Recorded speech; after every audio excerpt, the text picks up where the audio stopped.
berarti reaksinya ada dua campuran, yaitu heterogen dan homogen. Apa sih itu homogen? Campuran homogen merupakan campuran antara dua zat yang partikel-partikel fungsinya tidak dapat dibedakan lagi. Campuran heterogen merupakan campuran antara dua zat atau lebih yang partikel-partikel fungsinya masih dapat dibedakan lagi.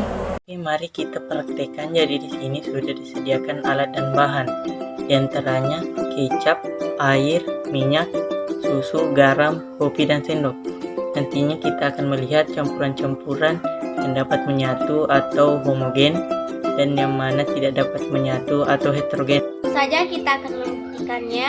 Nah, air ini akan kita masukkan ke dalam masing-masing zat tunggal ini. Kira-kira apa yang akan terjadi? Setelah kita masukkan, kita aduk dan lihat apa lagi yang akan terjadi selanjutnya.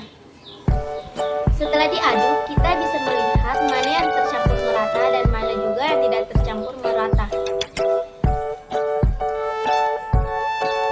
Dari campuran air dengan gula ini terlihat bahwa campuran gula ini tercampur merata. Jadi campuran gula ini termasuk campuran homogen. Yang kedua, campurkan garam pada campuran air dengan garam ini terlihat bahwa dapat tercampur dengan merata. Berarti campuran garam ini termasuk campuran homogen. Nah, di sini kita akan memperhatikan campuran susu dengan campuran air.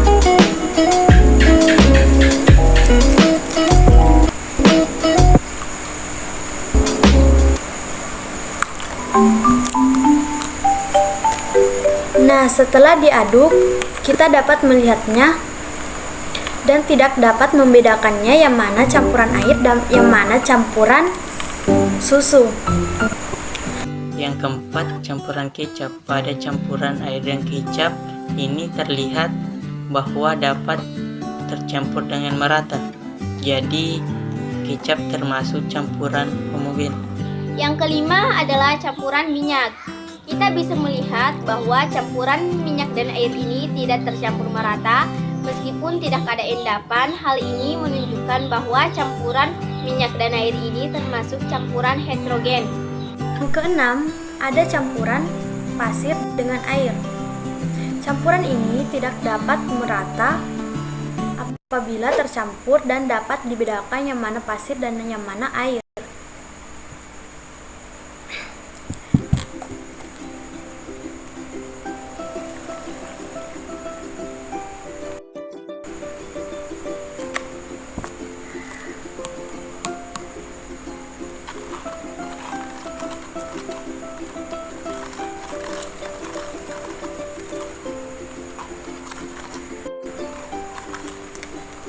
Nah, kita dapat melihatnya,